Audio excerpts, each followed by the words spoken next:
नमस्कार। बहुत बहुत स्वागत है आप सभी का मेरे YouTube चैनल पर। मैं सिद्धांत सहगल, वैदिक एंड केपी एस्ट्रोलॉजर। बात करेंगे सूर्य के गोचर के बारे में। 16 दिसंबर 2023 को सूर्य देव राशि परिवर्तन कर रहे हैं। सूर्य देव वृश्चिक राशि से धनु राशि में पदार्पण करेंगे। सूर्य का ये गोचर मेष से लेकर मीन राशि तक के जातकों के लिए क्या फल लेकर आ रहा है, इस पर चर्चा करेंगे। सूर्य एक राशि में 30 दिनों तक रहते हैं और सूर्य का राशि परिवर्तन भी बहुत महत्वपूर्ण होता है, खास करके राजनीति से जुड़े लोगों के लिए, सरकारी नौकरी से जुड़े लोगों के लिए और ऐसे हर व्यक्ति के लिए जो सरकारी महकमे से जुड़ा होता है। सूर्य का राशि परिवर्तन देश और राज्य के शासकों पर भी गहरा असर डालता है। भारतीय ज्योतिष में सूर्य को जगत की आत्मा कहा जाता है। सूर्य को जीवों की आत्मा के साथ सभी ग्रहों के अधिष्ठाता व सर्वशक्तिमान कहा गया है। सूर्य अपनी किरणों के माध्यम से त्रिलोक व अंतरिक्ष में सभी जीवों में व्याप्त है और मनुष्यों, पशुओं और धरती हर चीज पर सूर्य का प्रभाव पड़ता है। सूर्य पिता का कारक, शासक का कारक और शासन का कारक तथा आत्मा का कारक होता है। सूर्य को इस जगत की आत्मा भी कहा जाता है। इसलिए सूर्य का गोचर सिर्फ किसी देश या राज्य पर ही नहीं, पूरे विश्व पर असर डालता है। सूर्य सिंह राशि का स्वामी, स्वभाव से क्षत्रिय, इसका रत्न जो माणिक्य होता है। सूर्य अस्थि का कारक होता है, इसलिए कुंडली में सूर्य अगर कमजोर हो तो हड्डी टूटने का खतरा बना रहता है। सरकारी नौकरी में परेशानी या सरकार से मतभेद, सरकारी अधिकारियों से भय तथा सम्मान में हानि होती है अगर जन्म कुंडली में सूर्य कमजोर हो तो। धनु राशि में सूर्य मूला के 4 चरण, पूर्वाषाढ़ा के 4 चरण और उत्तराषाढ़ा के 1 चरण में होता है। 4 चरणों में सूर्य काफी आध्यात्मिक उन्नति देते हैं। पूर्वाषाढ़ा में सूर्य का गोचर आपको लग्जरी देता है। उत्तराषाढ़ा नक्षत्र में जब सूर्य जाएंगे तो सरकारी क्षेत्रों में जुड़े लोगों को लाभ होगा। ये यूनिवर्सल प्रभाव है। जातक की अपनी अपनी जन्म कुंडली के अनुसार अलग अलग प्रभाव उन्हें मिलते हैं, लेकिन सूर्य का धनु राशि में होना शासकों के लिए अच्छा नहीं होता। मान सम्मान की हानि होती है। इस बार के गोचर में सूर्य पर बृहस्पति की नवम दृष्टि भी होगी। अब सूर्य का गुरु की राशि धनु में बैठना और फिर धनु राशि के लॉर्ड बृहस्पति की दृष्टि, इस गोचर के दौरान देश का शासक अपने सलाहकारों और अपने गुरु या बड़े भाई की सलाह पर चलेंगे या उनकी बात पर मनन करेंगे, सोचेंगे। तो आइए देखते हैं सूर्य देव का ये गोचर सभी राशि के जातकों के लिए क्या अच्छा और क्या बुरा फल लेकर आ रहा है। तो हमेशा की तरह हम बात करेंगे सबसे पहले मेष राशि के जातकों के बारे में। तो मेष राशि के जातकों के लिए सूर्य का ये गोचर उच्च शिक्षा में काफी कठिन प्रतियोगिता का सामना करवाएगा आपको, यानी उच्च शिक्षा में आपको काफी कठिन प्रतियोगिता का सामना करना पड़ेगा। मेष राशि के जातकों के लिए सूर्य देव नवम भाव में इस वक्त विचरण करेंगे। गोचर के मध्य में भाग्यहीनता का शिकार आप हो सकते हैं। प्रेम संबंधों में आपको बदनामी का सामना करना पड़ सकता है। शिक्षा में बाधा और संतान के स्वास्थ्य को लेकर आप चिंतित रहेंगे। गोचर के अंत में भाग्य की सहायता, उच्च शिक्षा में सफलता, लंबी दूरी की यात्रा के योग बन रहे हैं। मेष राशि के जातक शुक्र का मंत्र जाप करें परेशानियों में कमी लाने के लिए। वृष राशि के जातकों के लिए सूर्य देव होंगे अष्टम भाव में। अष्टम भाव में सूर्य देव का विचरण शारीरिक कष्ट, मानसिक कष्ट और अपमानजनक स्थितियों में डालता है आपको, यानी अष्टम के सूर्य का विचरण आपके लिए अच्छा नहीं रहने वाला। गोचर की शुरुआत में प्रेम संबंधों में सफलता, संतान के स्वास्थ्य को लेकर चिंता तथा शिक्षा में बाधा के योग बन रहे हैं। गोचर के मध्य में व्यवसाय में कुछ नई शुरुआत या नई पार्टनरशिप करने की सोच सकते हैं। विदेश व्यापार में भी आप काफी हाथ पैर मारेंगे, लेकिन सफलता आपसे दूर रहेगी। गोचर के अंत में प्रॉपर्टी को लेकर समस्या, आपने अगर कोई प्रॉपर्टी खरीदी है तो वो किसी लिटिगेशन में फंस सकती है। अपमानजनक स्थितियों का सामना इस वक्त आपको करना पड़ सकता है। सूर्य नमस्कार से अपने दिन की शुरुआत करने की कोशिश करें। मिथुन राशि के मित्रों के लिए सूर्य देव होंगे सप्तम भाव में। सप्तम भाव में सूर्य देव दाम्पत्य जीवन में परेशानी खड़ी करते हैं। अगर आपकी दशा अंतरदशा अच्छी नहीं चल रही है, शनि मंगल राहु केतु इत्यादि की अगर दशा महादशा चल रही है, तो दाम्पत्य जीवन में आपको और ज्यादा परेशानी का सामना करना पड़ सकता है। सूर्य की सीधी दृष्टि आपके प्रथम भाव पे पड़ेगी, जो आपके क्रोध में बढ़ोतरी करने वाली होगी। गोचर की शुरुआत में माता के स्वास्थ्य को लेकर चिंता सता सकती है। गोचर के मध्य में दाम्पत्य जीवन में अलगाव, शॉर्ट टर्म सेपरेशन होने के योग भी बनते हैं। और दशा अंतरदशा अगर अच्छी नहीं है, जन्मकालीन कुंडली में अगर सेपरेशन जैसी स्थिति बनी हुई है, तो इस वक्त आपके दाम्पत्य जीवन में सेपरेशन हो सकता है। आप किसी मामला मुकदमा में उलझ सकते हैं। अपनी तरफ से कोशिश कीजिए कि किसी भी प्रकार के मामला मुकदमा में आपको ना उलझना पड़े। कोर्ट केसेस से दूर रहने की कोशिश करें। गोचर के अंत में दाम्पत्य जीवन में चली आ रही समस्याओं का समाधान होता दिख रहा है। जो भी मनमुटाव हुआ था वो आपसी समझदारी से आप बैठकर मिलकर बात करके उसे मिटा देने की कोशिश करेंगे। केतु का मंत्र जाप करें आप, ओम केंग केतुवे नमः 11 या 21 बार, और किसी ब्लाइंड को डोनेशन देने का मौका मिले तो आप उसे डोनेशन दें। कर्क राशि के मित्रों के लिए सूर्य देव होंगे छठे भाव में। छठे भाव में सूर्य देव का विचरण शत्रु नाश करता है।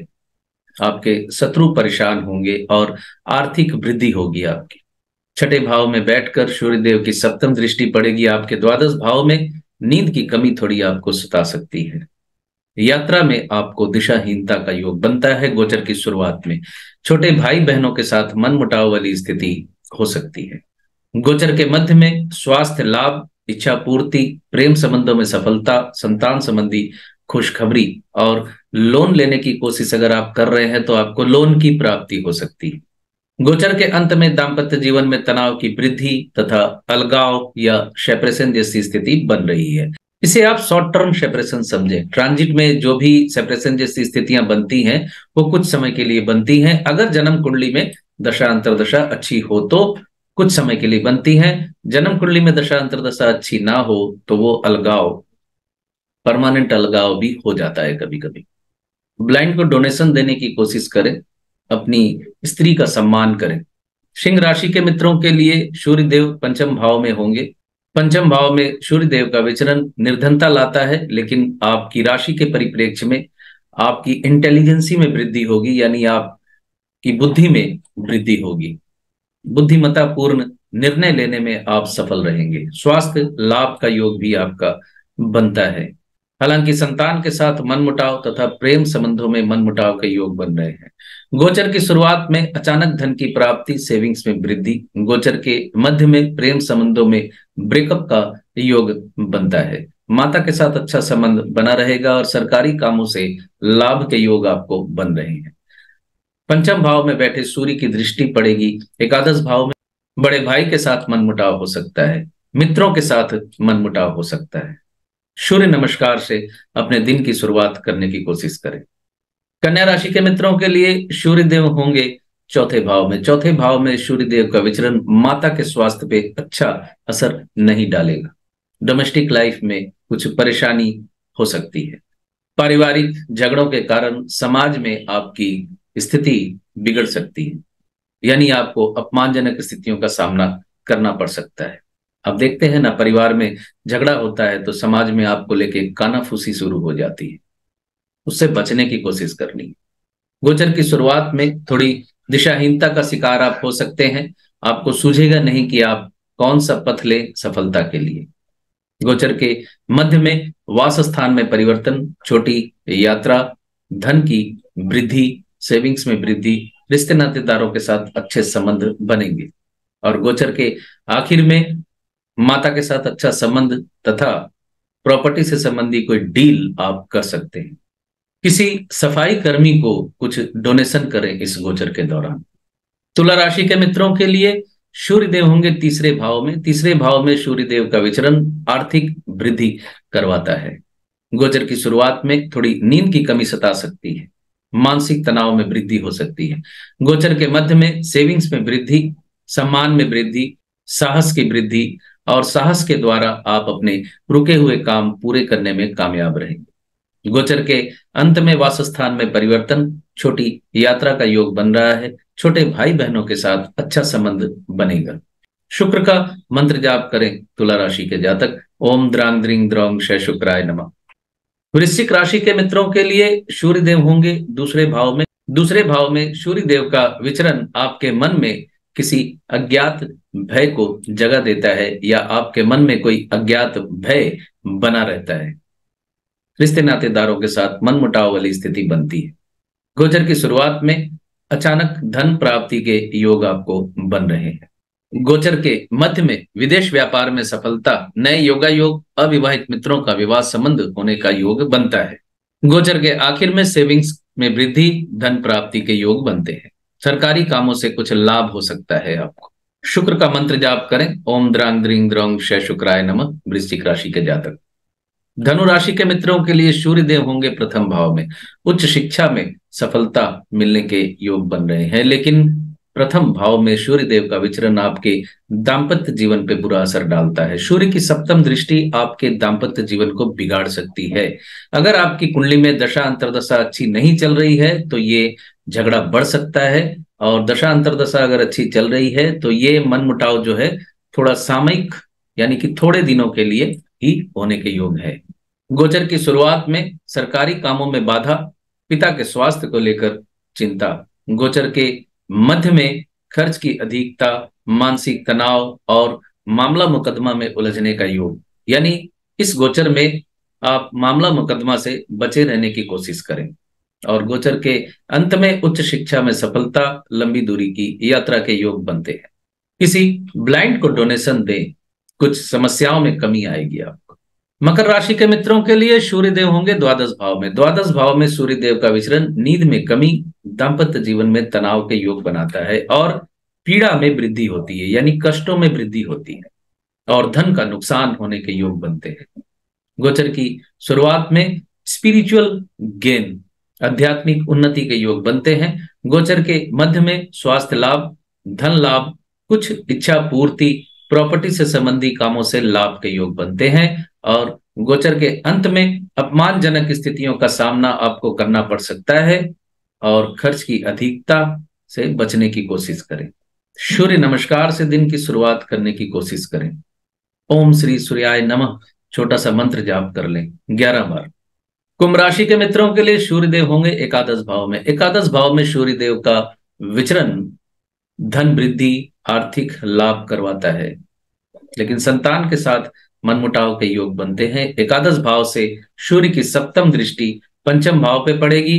संतान के साथ मनमुटाव तथा प्रेमी प्रेमिका के साथ मनमुटाव के योग बन रहे हैं। गोचर की शुरुआत में दिशाहीनता का शिकार आप हो सकते हैं। निश्चित प्राप्ति से वंचित होने का योग बन रहा है। गोचर के मध्य में पद प्राप्ति, सम्मान वृद्धि के योग बन रहे हैं। उच्च शिक्षा में आपको सफलता मिलेगी, और गोचर के आखिर में आर्थिक लाभ, व्यवसाय में अग्रगति, अविवाहित मित्रों का विवाह संबंध जुड़ने का योग तथा संतान संबंधी खुशखबरी मिलने के योग भी बनते हैं। हो सके तो किसी ब्लाइंड को आप डोनेशन दें, आपकी समस्याओं में कुछ कमी आएगी। चलिए बात करते हैं आखिरी और मीन राशि के जातकों के बारे में। तो मीन राशि के जातकों के लिए सूर्य का ये गोचर कार्य सिद्धि का योग बना रहा है। आपके रुके हुए काम पूरे होंगे, समाज में सम्मान की वृद्धि होगी, नेम फेम बढ़ेगा। गोचर की शुरुआत में व्यवसाय में थोड़ी बाधा का सामना आपको करना पड़ सकता है। गोचर के मध्य में भाग्य की सहायता मिलेगी, लक आपके साथ होगा, नए योगा योग और छोटी यात्रा के योग बन रहे हैं। और गोचर के अंत में पद प्राप्ति, सम्मान वृद्धि, सरकारी कामों से लाभ और समाज में आपकी प्रसिद्धि बढ़ने के योग बन रहे हैं। गुरुदेव बृहस्पति का मंत्र जाप आप करें। ओम ग्रांग ग्रीं ग्रौंग शह गुरुवे नमः, ज्यादा लाभ के लिए। तो ये था सूर्य के गोचर का फल मेष से लेकर मीन राशि तक के जातकों के लिए। बहुत बहुत धन्यवाद आप सभी का जुड़े रहने के लिए। खुश रहिए, स्वस्थ रहिए।